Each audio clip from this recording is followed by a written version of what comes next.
Coming to you straight from the Rio Grande and beyond. Broadcasting to the four corners of the globe. So grab your seat, your coffee, or your sundowner. Okay, everybody, here we go. On point, as always. This is Gloves Off. Gloves Off.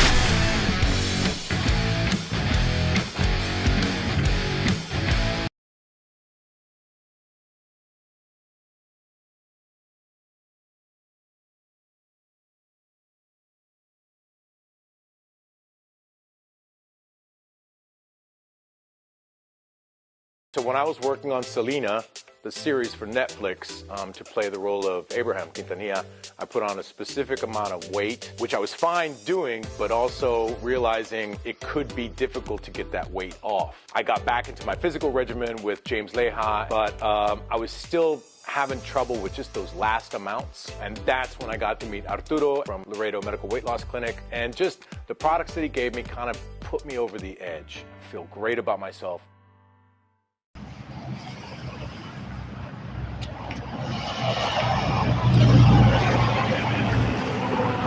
We're over here in Childress, Texas.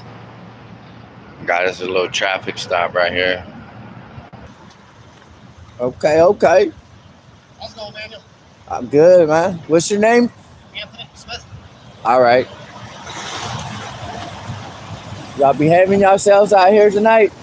Same old, man. All right. How you been? Nah, I'm good. Yep. I'm Have a good. good night. You too, man. Be safe out there. We're back at you in Gloves Off, and today I got two great guests, Jesse Bailey and Manuel Mata. And what's going on with a lot of people in the U.S. is that they're becoming what is known as a cop watcher and cop auditor. And basically what that is looking over other citizens for the infractions that bad police do. Remember, it's not about the good guys, because there's a lot of good badges out there, but there's a lot of knuckleheads badges out there that abuse their power under the color of law. So we're going to start getting a little bit of what is going on and how you started and so on and so forth. How are we doing today? Good. How are you? Thank you for having us. No, thank you all for showing your all stories and telling us that, because that is something that's been going on, especially from the point that cameras became part of our phones. Before, I'm pretty sure this things like this existed, but there were no cameras around. So, Manuel, talk to us about how you started, why you started, and what's going on. Well, I'm in Fort Worth, Texas. So right now it's like a culture and a certain conduct between the citizens and the police in Texas, right? And my whole thing was with filming them. And my whole thing was filming to get an interaction that happened with my friend. He was shot at, and I tried filming it, and then I noticed the cop noticing me. So then I was like a little hesitant. I didn't know like the boundaries and everything. I didn't understand it completely. So to avoid a situation I didn't understand, I left. But I was followed.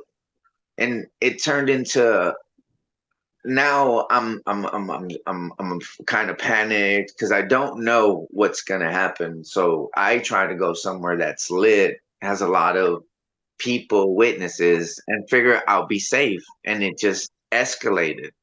And that's, I say escalate because their whole problem is they don't understand de-escalation. They don't understand to use critical thinking to alter the culture of control. You have to gain compliance at it, and it's weird. Like if you just have conversations with people, I'm pretty with someone in the first couple minute or two, you understand if they're up to something good or not. You know, it's not something that it's going to take time to understand, is this dude doing something criminal? Because we can look outside of our home and we know everyone around there. So if a strange person is standing on the side of your house, you know they don't belong there, right? But if it's someone you know, okay, they've come over before. So you understand that dynamic, and it's weird because police officers, they're trained to de-escalate, to understand people, and not only that, but to remain professional, right? So where it happened with me, a certain cop didn't like that I didn't listen to him in a quick fashion, or I didn't do what they wanted me to do. So I became a problem for him, and I'm still trying to figure out how that's possible. So what I've experienced is they've been able to abuse, manipulate, lie, and I understand CYA, which they abbreviate for cover your ass. And I understand that perfectly now, right? Because I've been arrested a total of 9 times for filming police officers in the course of their duties, which is traffic stops, because that's what I focused on because of my interaction in a traffic stop. I went to jail. I went to jail. I got pulled over for a headlight that wasn't out. And it escalated into the lady didn't like that I asked why. Why do you want me to step out? Why do I have to turn around for you to pat me down? Why do I have to tell you where I'm coming or going from? And I ended up in handcuffs and in jail just because I didn't answer questions, which is all right. And this case was never filed, and it happened in 2000 and either 19, and it's never been filed, and it just snowballed because all I did was try to hold them accountable. And I went to the police department to get names and badge numbers, and I was threatened with trespass the first time, and they gave me the wrong name. So I went to internal affairs and they said you have to have the correct names or we can't do your investigation. I go back, I get criminally trespassed, and I'm filming all of this, and they're literally making it seem like I'm annoying them for trying to file complaints on officers that ran me over, turned off their headlights. Um, a cop lied the whole time. I have all of this on paperwork, body cam footage, and I was trespassed and threatened with jail. And this is my introduction to the police department, which I thought was here to protect and serve the citizens, not each other, because this is my experience. So all I've done now is understand the way they lie on police reports, the way they turn off their body cameras, or they'll turn this way or that way where it's not on their body camera. I've understood all that. I've understood their policies and the procedures. I've understand the complaint process with internal affairs, with OPOM. I understand all of it. Now, the only thing they're mad is because I'm putting it on the internet and teaching others how to do the same thing, right? And that's why I became the biggest target in Fort Worth, because I understand what they're not supposed to be doing, how they're not supposed to be treating people. And I tell other people, like in most of my recordings, when I stop the recording and they leave, then people will come up to me, hey, I didn't know that I could film them because they took my phone and turned it off. Because see, here they'll say, I don't want you calling no one. But common sense will tell you, right? If you look at someone's phone and it's on record mode where they're filming you, how can you get the two confused? Because they did it to my friend when I got pulled over. He took her phone after I told her start recording them. He took it out of her hand and said, I don't need you on your phone. And I said, she's recording you. It's not legal. I don't want her on her phone. So that's our evidence of what they're doing, because they lied on my police report and said there were no body cam footages.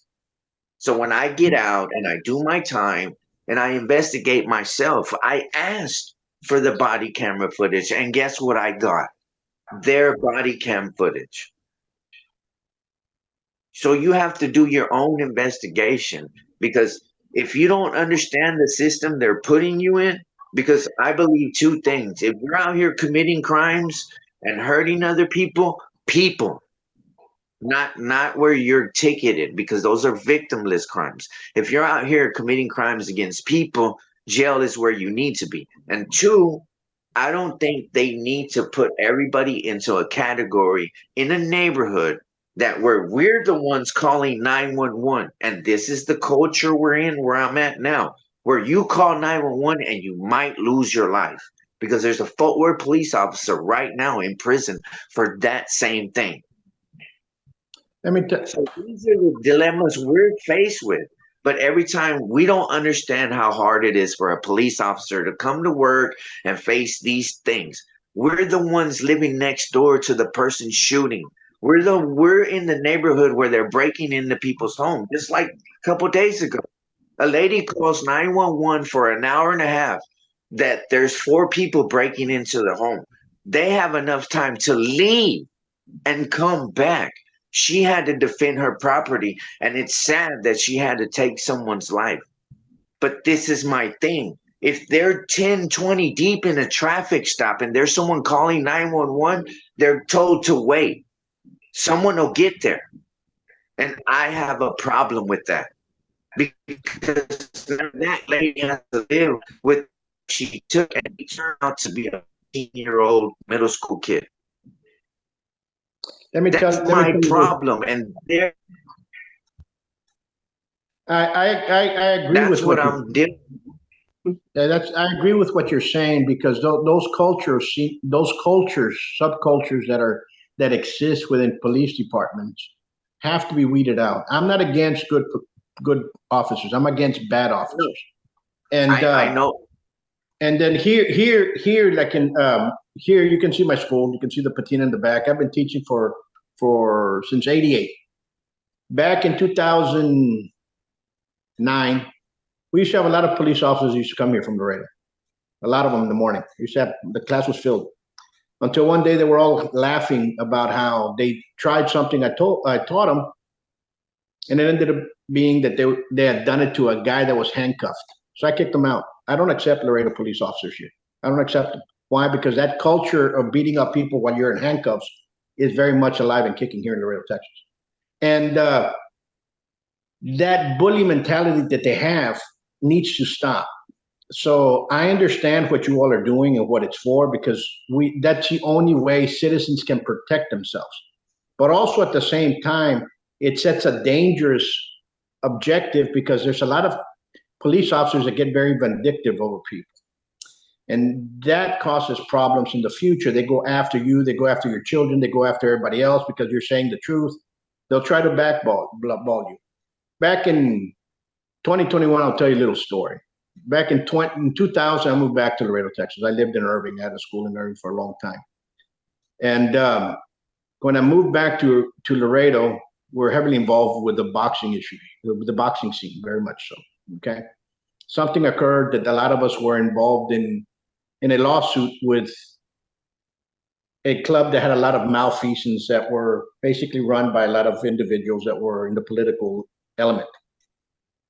Outside my school, they used to park a police officer in the parking lot. So when my students left, one of my students was going to get a ticket. This went on for months. Okay. I saw that. Yeah. So I know how they are with blackballing people. I also saw the way they treat individuals, and they change police reports, and they change the objective, and they lie, and that has to stop as well. But I do not know if we need some type of citizens review board that we have to push for in every municipality to have, because when you have a internal affairs review and they're all police officers of the same department, nothing's going to happen. Nothing's going to happen. Everything's going to be brushed under the rug. And that's the danger point. I think every city needs a citizens review board on what's going on, because we have to protect the good officers, because a lot of these good officers are afraid of saying something, because you might have 10 police officers in a department that are just bad, and they're afraid that something might happen to them. And it continues that snowball effect, and some new recruits are recruited into that element, and it just continues. It never stops. What are some of the stories that you've seen some obstructions heavily in front of people that you filmed? Can you tell me any one of those experiences? Well,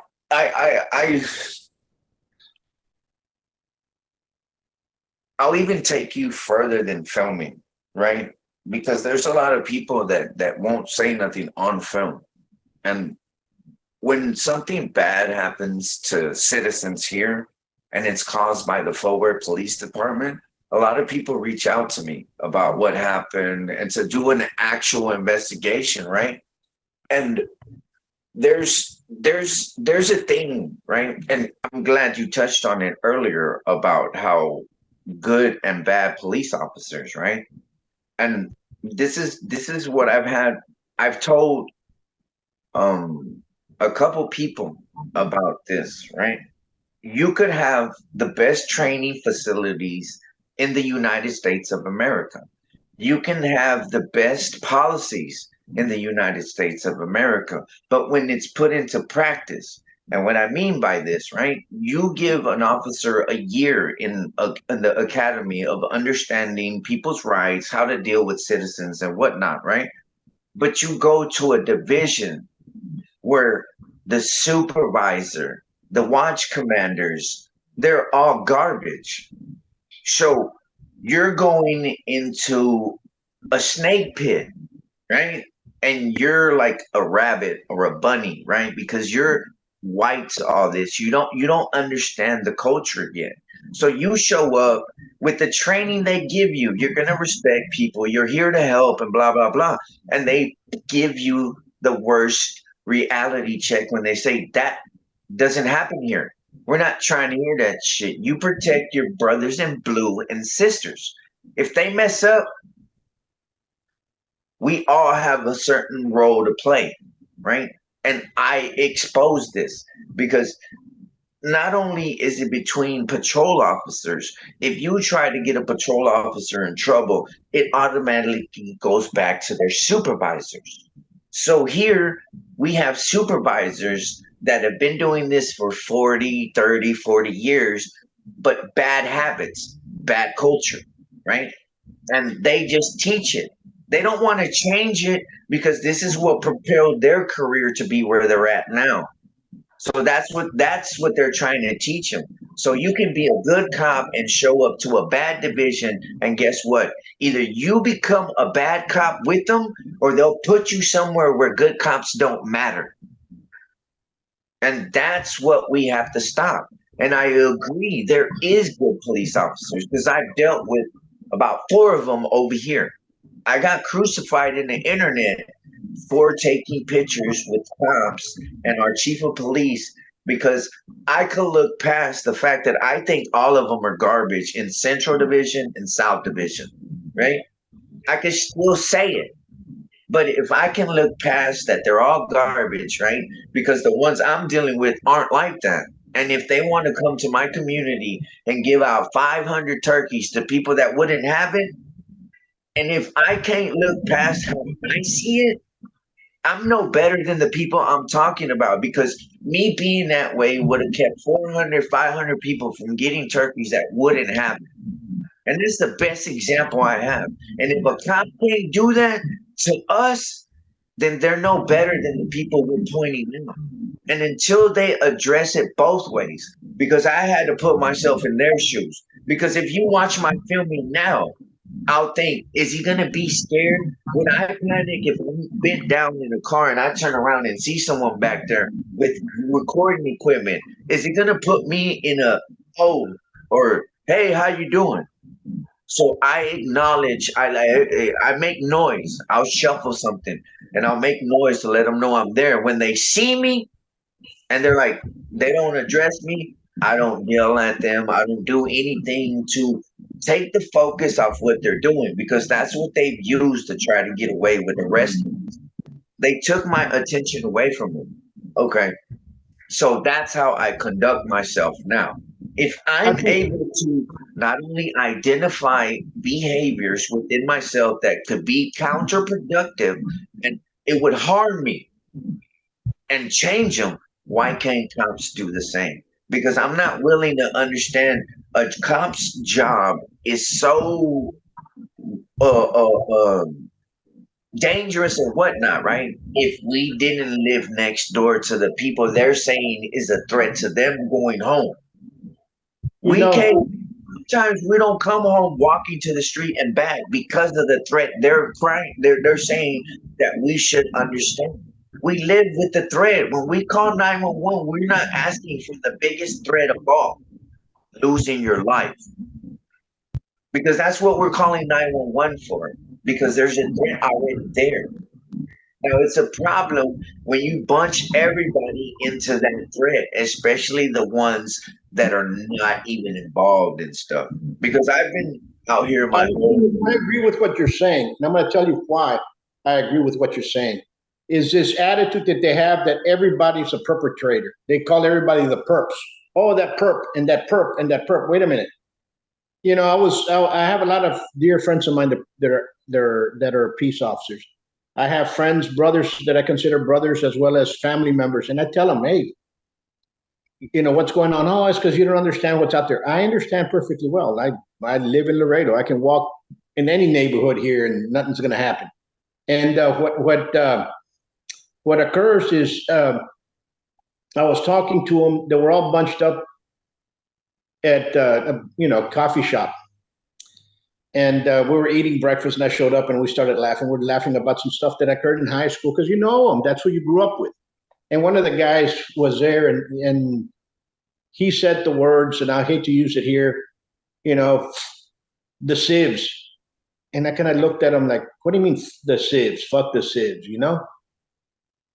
I go, that attitude that you have is what brings problems to the streets. When you change that attitude of the sieves, then you start moving forward. I can also say the badges. You know what I'm saying? But I don't say that. The problem that I have is that mentality that they have that every civilian out there is a perpetrator and there is no good people, and they get to the stop sign and they look at you like if you're a murderer or whatnot.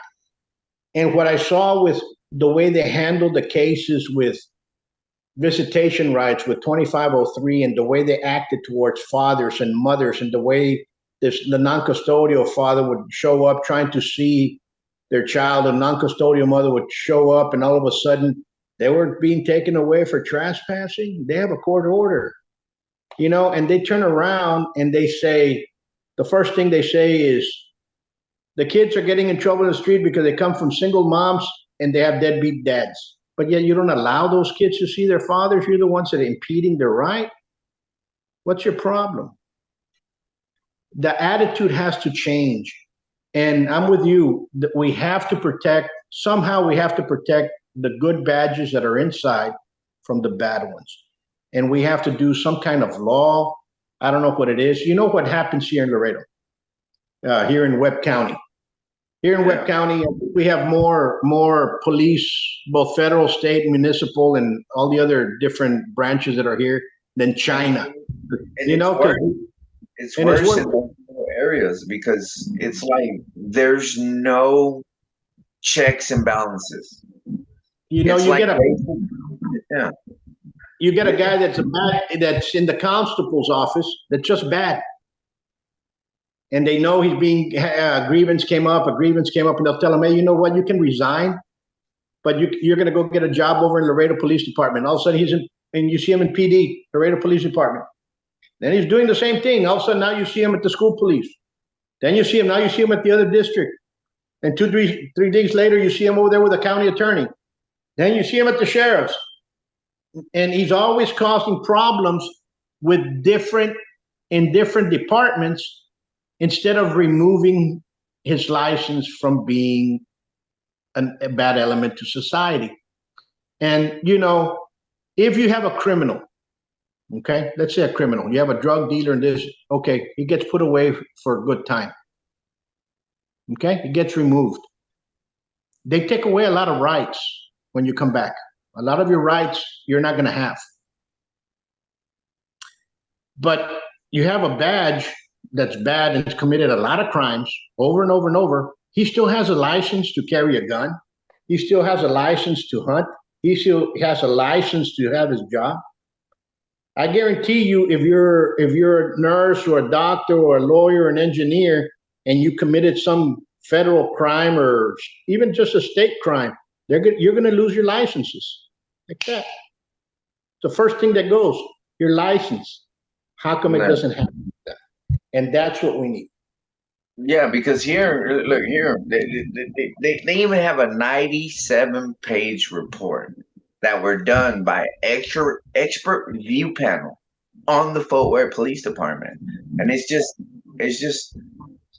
it's one of the biggest black eyes the Fort Worth PD got from professionals, and it just pointed out that they help each other out because they're related to each other, they've known each other, they went to school together, they're married to that person, this and that, and that's what. Look, see, because I'm going to give you one of the most ugliest examples, right? I'll give you two.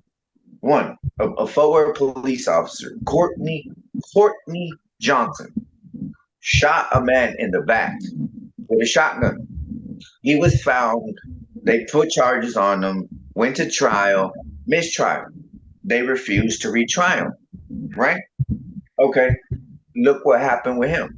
He got to change his name to Corey Johnson. And now he's a Blue Mountain police officer, like 15 minutes away from here. So that's the perfect example. Now, we have two people, right, that got fired. Well, never mind. They let them resign, right, from Samson Park Police Department, right? And I'm pretty sure that most people know about this case where a guy is drunk, slams into a detective's car and kills the detective, and he tries to run.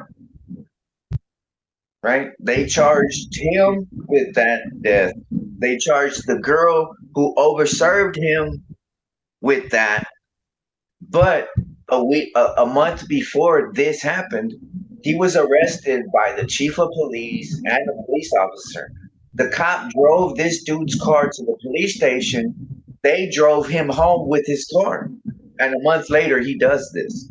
The chief of police and another girl resigned. She's here in Caroline Gilmore. She works as our investigator here in Fort Worth, and now she's running for a constable.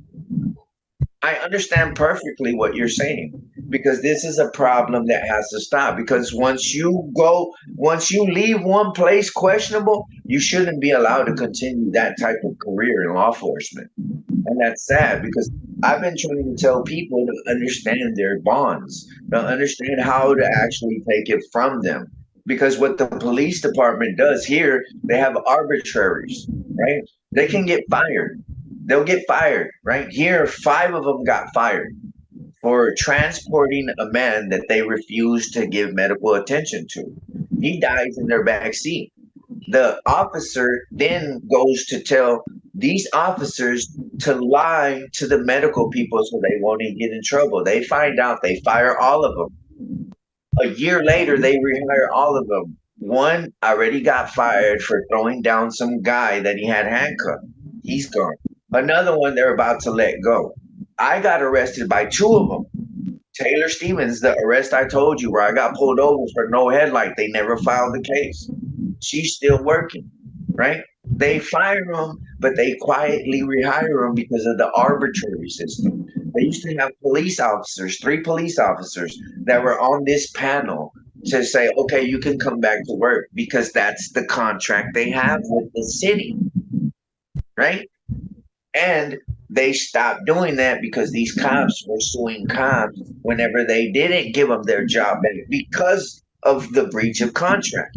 So now they put citizens on this review board that gives cops back their job back. This girl got fired. A year later, she got her job back. A month later, she lied on me and arrested me. And there's people reaching out to me, well, look what she did to me.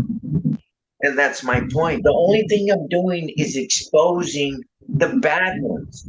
And sad to say that people in higher positions are still protecting these bad cops. That's what I mean. Supervisors, sergeants, lieutenants, watch captains, even the chief of police sometimes will help these bad cops because they have a culture. the good old boy system.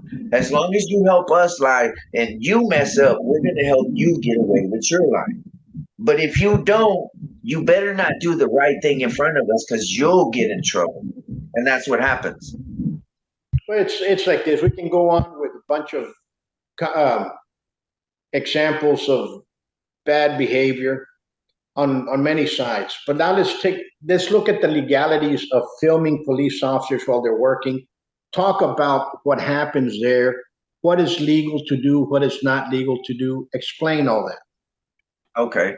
Well, from my trial and error, I've learned that there is no such thing as them saying you need to be 5, 10 feet away from me. There's not that doesn't exist in the Fifth Circuit, which is where Texas, Louisiana, and some other state is in, right? There's no set standard, so they can't tell you I need you to go over there. There's nothing there, right? And the only thing that they can that's on policy, not law, is a flashlight. And it's weird because I've been arrested for being 10 feet away from them. I've always managed to figure out 10 feet away from them, right? It doesn't mean that I have to, right? Because Houston versus Hill means I get to criticize them, right? And tell them, hey, you're doing a bad job. And it also puts me in the space where I can hear what they're saying to the person, to the guy, and what all is going on because of Houston versus Hill, which is a case law that got passed where a guy was filming that and he didn't like what they were doing to his friends. And he told them, hey, trash police, whatever, whatnot. They arrested him. They did it continuously. He filed the lawsuits and won, right? Now, we move on to Turner versus Driver.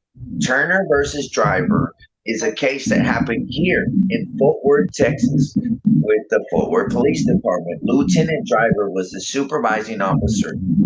Philip Turner was filming from across the street of a police station. They came, asked him for his name. He refused to give them his ID. They detained him.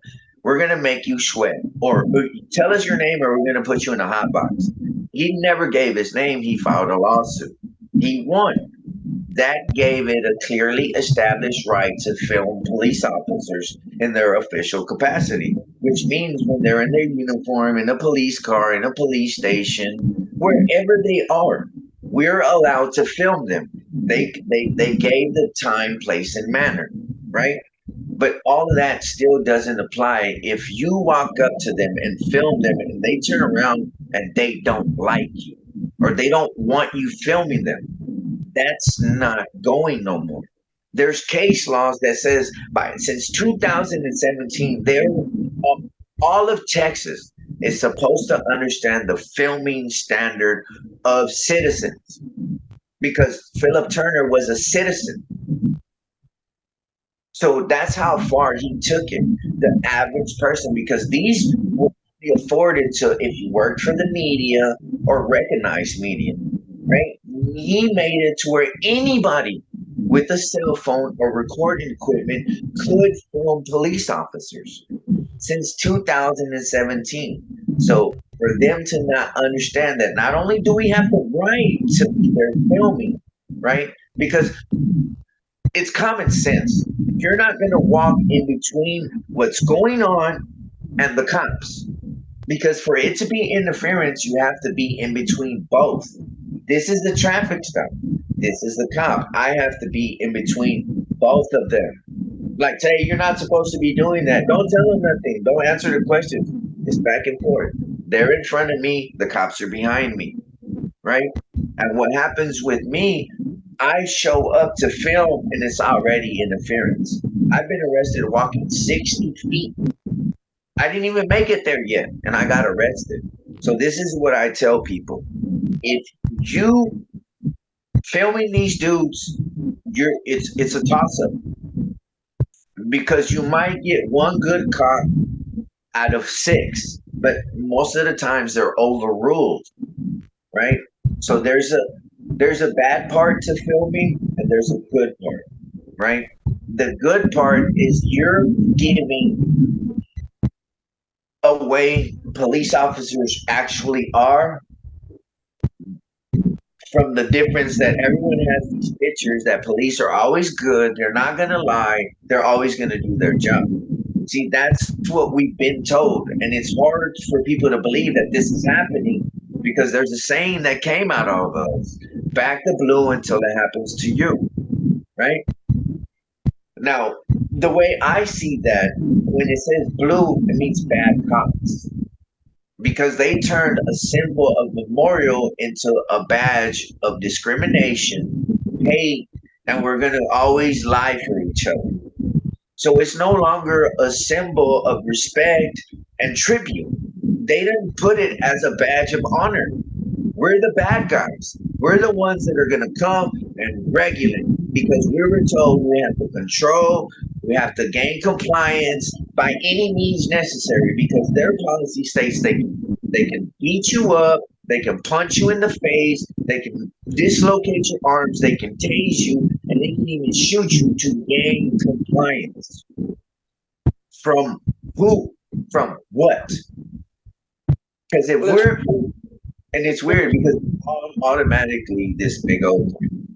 Go ahead. Yeah, that's over here. You have something called the bullies in blue, and okay, and that's basically what they have become. Not all of them, but a vast majority. When you see them, you can tell them. You can see their attitude, the way they are. Some of them are good guys, and I tell people this. I tell my students, my young guys that are in here, and I go, listen. When they come up to you, don't argue. Get their badge number, get everything that's in there, and if something happens, deal with it afterward.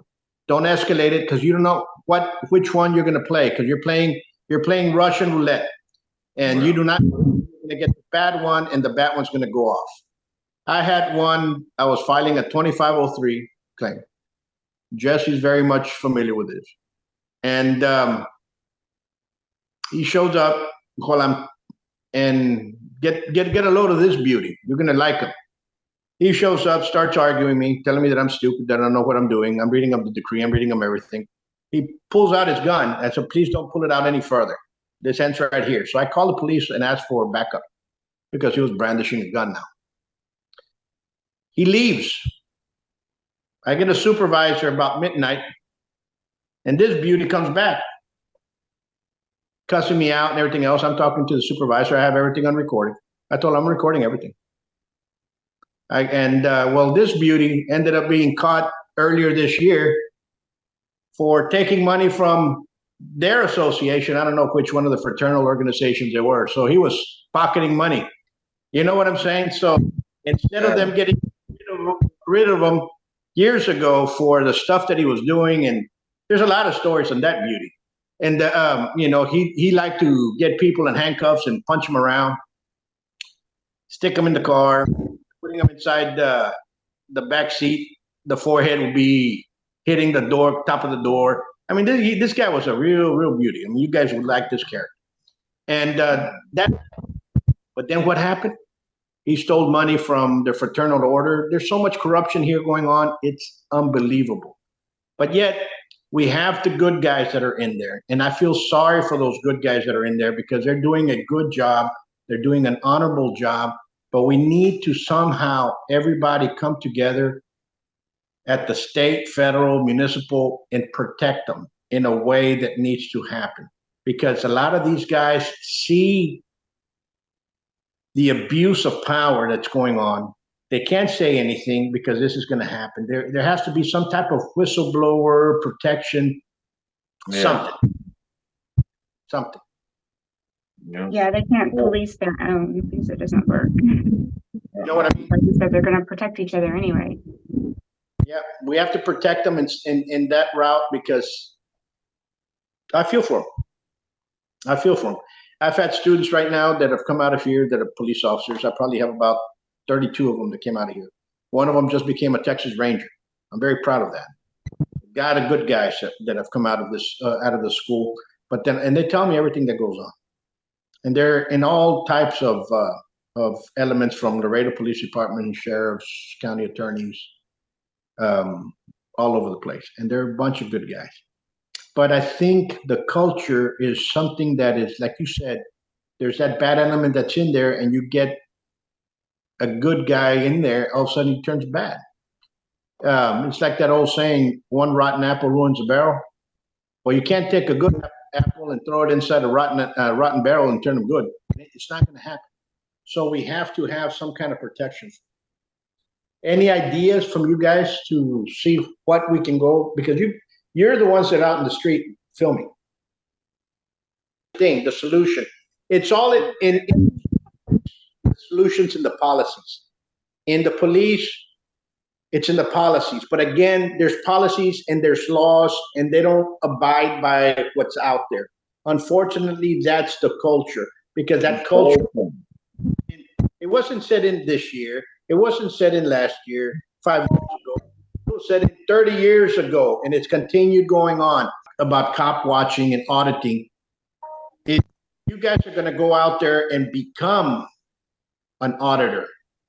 What are certain things that that person should do? Let's get back into that subject now. Understand their policies and procedures of the police department you are going to film. That's first. And then you have to understand all the traffic codes that they're going to try to use. If you're in a vehicle and after you leave the traffic stop, you're going to have to understand you're going to have to stop signal 1,000 feet before you turn. You're going to have to understand you can't do brake rolls through stop signs. You're going to have to stop, count to 5 elephants, and then go. You're going to have to understand if you're in the middle of the street, don't cross it because they're going to arrest you. So now you understand that between two traffic lights, it's jaywalking. Now, if you cross in the other street where there's not two traffic lights, it's walking in the roadway when there's a sidewalk available. So these are things you're going to have to be careful. So if you're filming and they go down the street, don't cross in the middle of the street. If it's an inconvenience yourself a couple seconds and go to the corner and cross. Because the minute you do and they don't like you, you're going to jail. Now that's that, right? And then now you have to understand the penal code. Interference with public duty, resisting arrest, assault on a public servant, because these are all things that you could be potentially arrested for. So you have to familiarize yourself with this. So that way, if they're saying stop resisting, you know to say, I'm not resisting, stop hurting me. Because in that same body camera they're going to use when they're saying stop resisting is what they're going to play when they say he's resisting.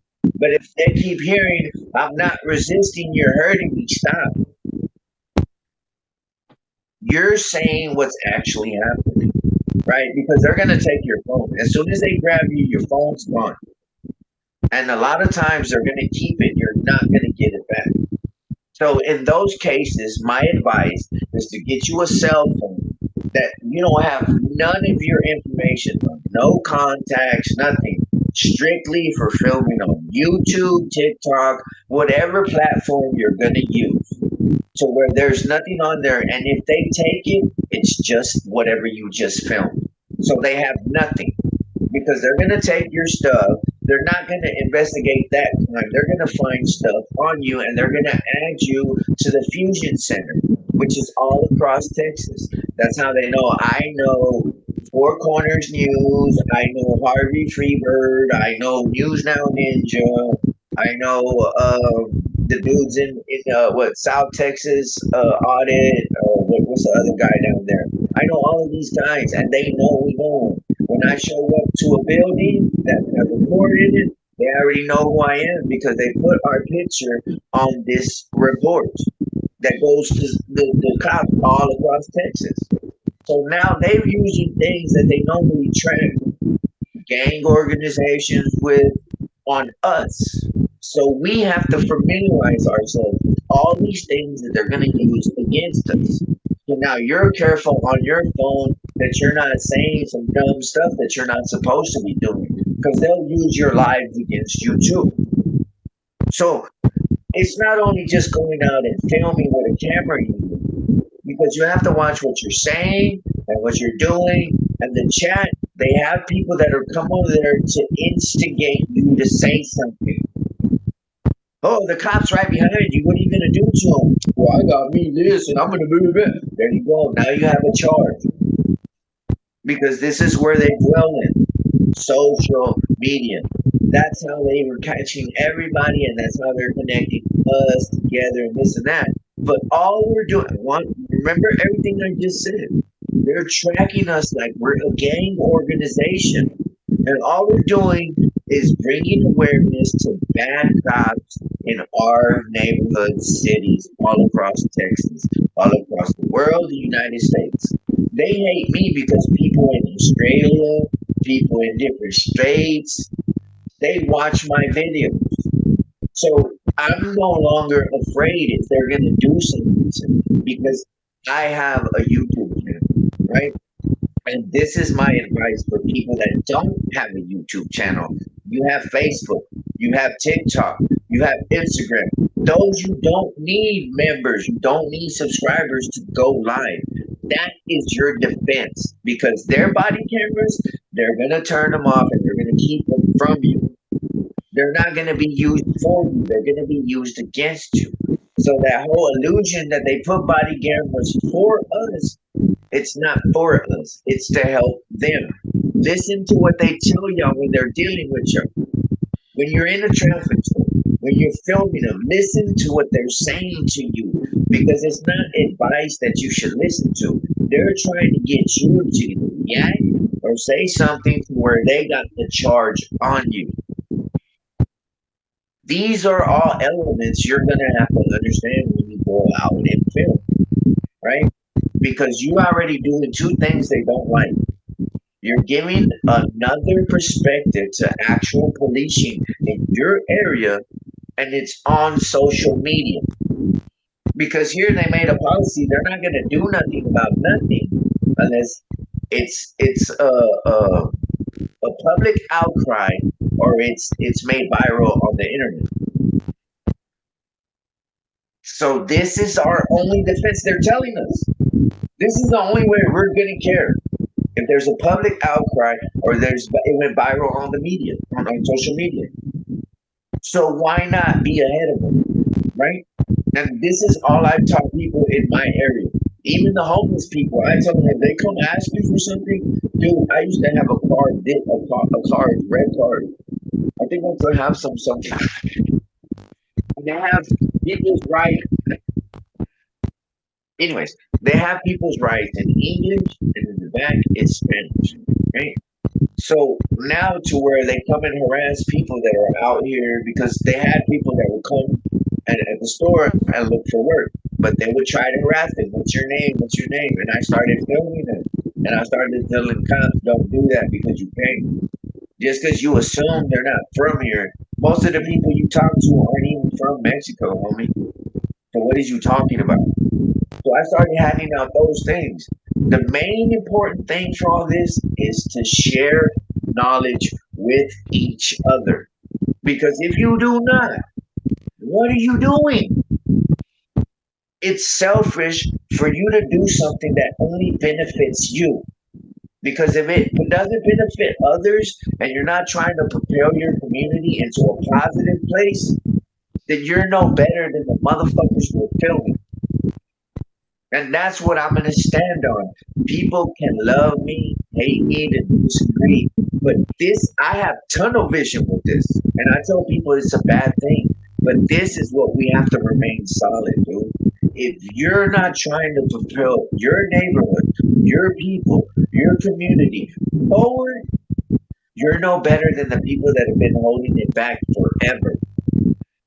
So that's all I teach. If you're gonna come out here and hold your cops accountable, if you're gonna go to city council meeting, learn their rules, their policies, their procedures, learn the how much authority the bailiffs have that are in the meeting, learn everything before you even set foot in it.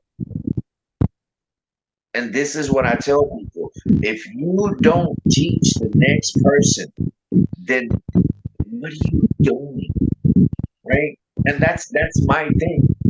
If we don't give ourselves knowledge to each other, they're winning. And they don't care if we're Mexican, black, or white. We're the only ones still stuck on race because to them, we're all green. We're just money to them. Once we understand the way they see us, we'll stop looking at each other like that black person, that white person, that Mexican. Once we're able to do that too, that's why they have us fighting like this over our skin tones. They done dealt with it. They don't care. They're gonna screw us all over equally. Why don't we equally get together and turn it back on them? That's what I promote. Because if I made this about me, dude, I would have been dead or I would have been irrelevant a long time ago. No one would want to hear what I'm saying. Because what I teach is what everybody else should be on. Everything that we're doing, getting arrested, bonding out, everything that we're doing has to be for the people that are coming behind us that are not able to see or understand what the fuck is going on. And if we can't be on that page, I don't want to be around nobody, bro. I do this by myself because a wise man once told me, and he was my mentor, and I always will give him praise for that. People will always judge you for the 5 people you surround yourself with. And what I've learned, those 5 people that I surround myself have to be more smarter, more intelligent, and more understanding than I am. If you're the smartest person in the room, you're in the wrong fucking room. Let me tell you what I'm telling you now. I agree with what you're saying, and I see where you're coming from because all those injustices have occurred, many in all over the world, and you can't hold them bad. And I look at this as what's the solution? One, the solution is re-educating the officers and protecting the good ones. Number one, educating our kids to understand the laws and how it works from day one. From as soon as they're in elementary, they have to understand that because they're this thing that, oh, you know what? Like I was at the store the other day and the kid was misbehaving. There was some police officers there, and she told the kid, "You better behave because the police officer is going to take you to jail." Now the kid's feared. Now he fears the police officer. So there has to be a type of showing kids a friendship, or maybe cops have to start walking the beat a little bit more to get familiarized with the neighborhoods, understand what they're doing, not just become the authoritative figure. You know, the worst things that I saw was in 2020, how they behaved against citizens and small businesses. That opened my eyes, and I said, we have a problem. I knew the problem was, but the way they behave against small business owners and the way they behave against kids walking with a skateboard. Some father was washing his car with his 3 kids, and it was and they were drying it, and it turned 10 minutes past the curfew, and they all got tickets, the $4,000 ticket. I think they were in for about 12 grand just because the police officer said that you're outside your house past curfew. Yeah. You know, that is they showed their true colors, and people started realizing what was going on, and we saw an element that, wait a minute, we have to bring it back to that police officer that used to walk the beat, understood where everybody was, helped the community out, and knows how to live with people in a good, sensible way. Listen, we have a lot of bad elements out there. Just like you said, there's a lot of deadbeat dads, deadbeat moms. But when you have the whole culture saying everybody is, then you're wrong. Understand what I'm saying? And the same, we don't, not all police officers bad. We couldn't even say that. But what we're saying is, let's protect the good. And for those out there doing the cop watching and auditing, do it correctly. Cop watching is very important, and I think if more people understood it and knew how to do it correctly, there might be, some accountability for the Yeah, no, you're absolutely correct. It's that accountability now that it's being recorded because this has been going on for the longest time. The problem is that now everybody's with a cell phone. A lot of people don't know that the cell phones that we have now, the cameras are actually better than Hollywood was back in 2000. And everybody has a phone and everybody can do this because there's a lot of abuse of the power under the color of. I mean, you drive down the street and you can see there's cameras almost everywhere. Everywhere. I mean, every business has them. So, you know, they're recording you. They're watching us anyway. So what's wrong with us recording? Which I think it's a protected. It is protected.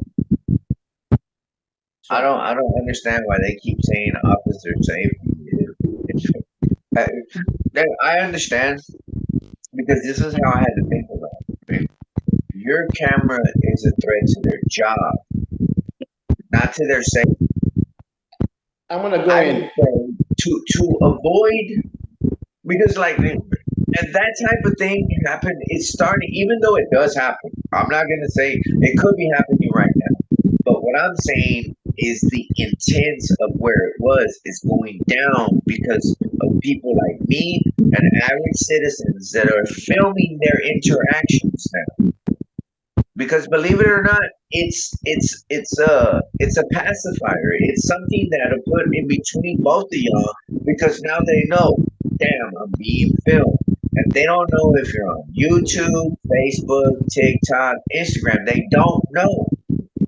So this is why it's important, and this is why I encourage everyone. And I just said it. If you don't have a YouTube channel to go live, TikTok, Facebook, you can go live on those platforms to protect yourself, right? And us as people, we're gonna have to understand that we need these type of protections, especially if you run and expose something that they don't want.